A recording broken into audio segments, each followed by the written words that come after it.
Hello students, हमने मांग व आय का संबंध यहाँ अपना पहला टॉपिक खत्म किया था। अब दूसरा टॉपिक स्टार्ट करेंगे। मांग मात्रा में परिवर्तन एवं मांग में परिवर्तन।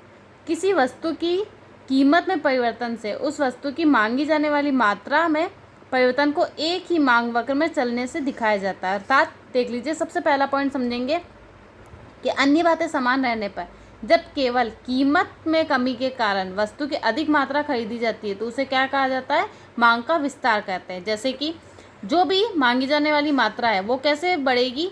जब हम किसी वस्तु की जो कीमत दे रखी है 25, 50, 75, 100, ये जब कमी होगी, जैसे ही ये 100 है तो कितनी मात्रा मांग रहे हैं? 250। जैसे ही कीमत घटकर कितनी हो जाएगी? 50 हो जाएगी, तो मांगी जाने वाली मात्रा कितनी हो जाएगी? 750। ये क्या है? मांग का विस्तार होता है जो कि इस तरफ जाता है। दूसरा हम पॉइंट देखेंगे कि अन्य बातें समान रहने पर जब केवल कीमत में वृद्धि होने पर वस्तु की कम मात्रा खरीदी जाती है तो उसे क्या बोला जाता है? मांग का संकुचन। अर्थात पहले कीमत कितनी थी? 50, तो वस्तुएं कितनी खरीदी जाती? 750। जैसे ही कीमत 50 से बढ़कर कितनी हो जाती है? 100, तो जो मांगी जाने वाली मात्रा है वो कितनी हो जाएगी? 750 से 250 ग्राम। ये क्या बोला जाता है? जैसे ही कीमत बढ़ती है तो मांगी जाने वाली मात्रा कम हो जाती है, तो मांग का संकुचन होता है।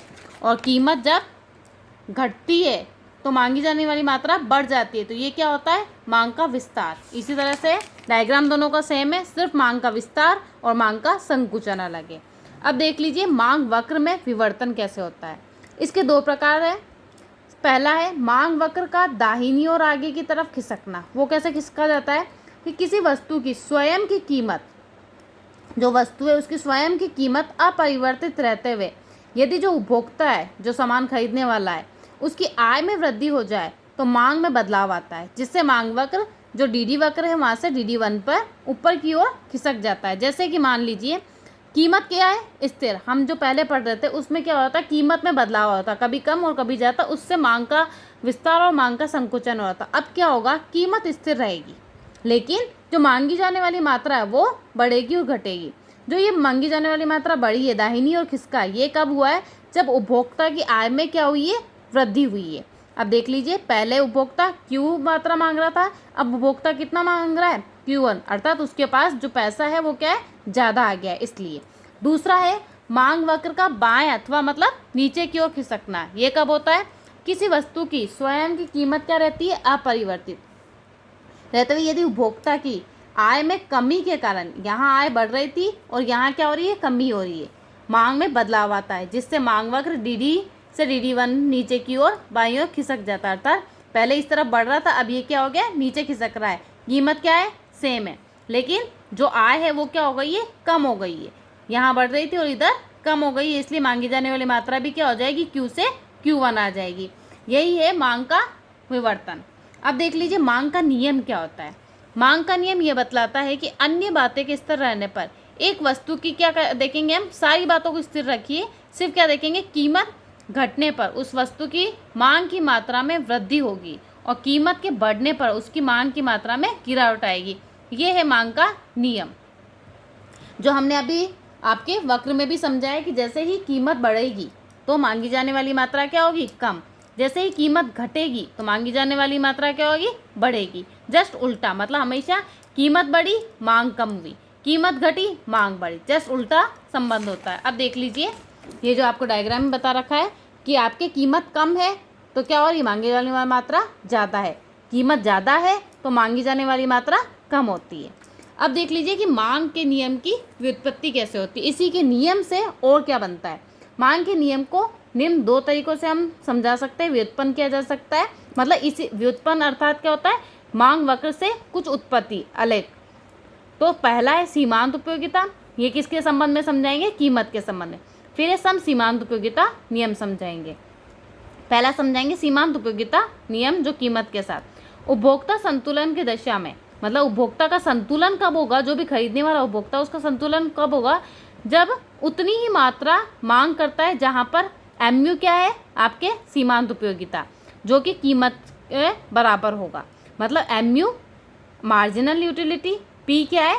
प्राइस, जो कि हम सीमांत उपयोगिता बोलते हैं, जो हमने पिछले चैप्टर में देखी थी, और P अर्थात प्राइस। अब देख लीजिए पहली स्थिति, केस फर्स्ट पढ़ेंगे। जब क्या बता रखा है, कीमत कम है और सीमांत उपयोगिता ज़्यादा होगी। किसी वस्तु की कीमत घटती है तो सीमांत उपयोगिता क्या होती है, कीमत से अधिक हो जाती है। अर्थात जैसे ही कीमत घटेगी तो मांगी जाने वाली मात्रा बढ़ेगी तो सीमांत उपयोगिता अधिक हो जाएगी। अर्थात कीमत के घटने पर क्या हो जाती है, मांग बढ़ जाती है और सीमांत उपयोगिता पुनः घटकर कीमत के बराबर हो जाती है। अब कीमत घट जाती है, इधर तो कीमत बढ़ रही थी, इधर कीमत घट जाने पर मांग बढ़ जाती है और सीमांत उपयोगिता वापस से घटकर, मतलब पहले क्या होती है, मांग, कीमत घटती है और मांग धीरे धीरे बढ़ती रहती है। ऐसी स्थिति बार बार चलती रहती है, लेकिन कहीं ना कहीं जाकर क्या हो जाता है, एक मांगी जाने वाली मात्रा भी स्थिर हो जाती है और वापस से पुनः जो सीमांत उपयोगिता होती है वो घटकर कीमत के बराबर हो जाती है। अब दूसरी स्थिति देखेंगे, किस इसमें क्या दे रखा है, कीमत ज़्यादा और मार्जिनल यूटिलिटी, सीमांत उपयोगिता कम। किसी वस्तु की कीमत क्या होती है, बढ़ती है तो सीमांत उपयोगिता कीमत से कम हो जाती है। अर्थात कीमत के बढ़ने पर क्या हो जाती है, मांग घट जाती है तो सीमांत उपयोगिता भी कीमत से कम हो जाएगी और सीमांत उपयोगिता ऐसे ही धीरे धीरे चलकर पुनः कीमत के बराबर हो जाती है। ये दोनों केस स्टडी है जो आपकी है कि सीमांत उपयोगिता कीमत के साथ किस तरह से संबंध रखती है। दूसरा पढ़ेंगे सीमांत उपयोगिता नियम। इस नियम के अनुसार उपभोक्ता संतुलन की स्थिति में अपनी सीमित आय को इस तरह से खर्च करता है ताकि वस्तुओं की जो सीमांत उपयोगिता का उनकी कीमत के साथ अनुपात समान रहता है।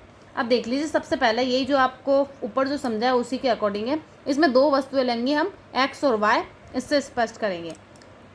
MU जो सीमांत उपयोगिता, P हमारी कीमत, X क्या है, एक वस्तु, Y क्या है, दूसरी वस्तु। ये हमने दो वस्तुएं लिए, तो जो MUX अपॉन PX और MUY अपॉन PY ये दोनों क्या होना चाहिए, बराबर होना चाहिए, बराबर का साइन है। अब देख लीजिए, अगर मान लीजिए कि MUX क्या है, ज़्यादा, MUY क्या है, कम है, मतलब Y की कीमत क्या है, कम है और X की कीमत ज़्यादा है। इसमें क्या होगा, X की वस्तु की कीमत Y की वस्तु की कीमत में क्या है, कम है, मतलब इसकी कीमत क्या है, कम है, इसलिए इसकी मांग भी क्या है, ज़्यादा हो। इसकी वस्तु की कीमत ज़्यादा है तो इसकी वस्तु की मांग अधिक है। अतः X वस्तु की मांग बढ़ती है। जब तक बढ़ेगी तब तक Y वस्तु की कीमत X वस्तु के बराबर ना हो जाए। अर्थात अगर किसी वस्तु की कीमत कम है और किसी वस्तु की कीमत ज़्यादा है, ये जो इसकी मांग की मात्रा है वो कब तक बढ़ेगी, मांग, जब तक इस वस्तु की जो कीमत है इस वस्तु के बराबर ना हो जाए। क्योंकि ऐसा नहीं हो सकता कि हमेशा एक वस्तु की कीमत हमेशा कम ही रहे। कहीं ना कहीं मार्केट में क्या होता है, कंपटीशन होता है, तो कहीं ना कहीं वापस से इन दोनों की जो कीमत है बराबर होगी और जैसे ही बराबर होगी वैसे ही MUX PX और MUY PY बराबर हो जाएंगे। अब दूसरी स्थिति मान लीजिए कि MUX की कीमत क्या है, कम, और MUY की कीमत क्या है, ज़्यादा। तो इसमें क्या होगा कि इसमें Y वस्तु की कीमत X वस्तु की तुलना में क्या है, कम है, मतलब Y की X की वस्तु की तुलना में कम है। अतः Y वस्तु की मांग क्या है, अधिक है। ये जब तक रहेगी जब तक Y वस्तु की कीमत वापस X वस्तु के बराबर न हो जाए। ठीक उसी का उल्टा पहले वाले का। अर्थात लास्ट में क्या हो जाएगा, MUX PX अपॉन और MUY अपॉन PY ये दोनों बराबर हो जाएगी, तभी ये आपका जो सीमांत उपयोगिता है वो स्थिर हो जाएगा। अब पढ़ेंगे कि मांग के जो नियम है वो लागू होने के कारण कौन कौन से होते हैं। तो क्या है, हासमान सीमांत उपयोगिता नियम, ये इसका असर करता है कि जो भी सीमांत उपयोगिता होती है उसी से हम, जो आपने अभी समझा कीमत के साथ, वही बताता है कि हम किसी भी चीज़ की मांग कब तक कर सकते हैं या क्यों करते हैं। फिर है प्रतिस्थापन प्रभाव, मतलब एक वस्तु की जगह दूसरी वस्तु की मांग करना। फिर आय प्रभाव कि जैसे ही उपभोक्ता की आय में बदलाव आता है तो मांग में भी बदलाव आएगा। फिर है कीमत प्रभाव, मतलब वस्तु की कीमत भी मांग को प्रभावित करती है। इस तरह के ये 4 बिंदु है। फिर हम पढ़ेंगे कि मांग के नियम के अपवाद। अपवाद मतलब कि जहाँ मांग का नियम लागू नहीं होता है, यहाँ मांग का नियम लागू नहीं होता है, वो कौन सा है, गिफन वस्तुएं। ये इंपॉर्टेंट क्वेश्चन भी आते हैं छोटे में। ये वस्तुओं की वह किस्म है, गिफन वस्तुओं की क्या है, ये वह किस्म है जिसमें इन वस्तुओं की कीमतें बढ़ने पर इनकी मांग भी क्या हो जाती है, बढ़ती है। हमने नियम क्या देखा है मांग का, कि कीमत बढ़ी मांग कम होती है, लेकिन इसमें क्या होता है, गिफन वस्तु में जैसे ही कीमत बढ़ेगी तो मांग भी बढ़ेगी और कीमत घटेगी तो मांग भी घटेगी। उदाहरण क्या है, ज्वार व बाजरा, इस तरह की जो फसलें या जो भी होती चीज़ें उन पे ये नियम लागू नहीं होता है। दूसरा है प्रतिष्ठात्मक प्रतीक वाली वस्तुएं, वो कौन सी होती, कीमत बढ़ने पर मांग अधिक। उदाहरण क्या है? हीरे, पन्ने, आभूषण, जो महंगी महंगी वस्तुएं होती हैं, जैसे जैसे इनकी कीमत बढ़ती है तो लोग इनको अट्रैक्ट ज़्यादा होते हैं इनके प्रति, तो और ज़्यादा खरीदते हैं। फिर है जो अनिवार्य वस्तुओं की मांग, मतलब जो हमारे जो रोज़मर्रा की ज़िंदगी में काम आने वाली वस्तुएं, उसकी कीमत पर कोई असर नहीं डालता, कीमत बढ़े या ना बढ़े वो वस्तुएं ज़रूर खरीदी जाती है। इस तरह से आपके मांग के नियम के अपवाद है, और ये चैप्टर यहीं ख़त्म होता है।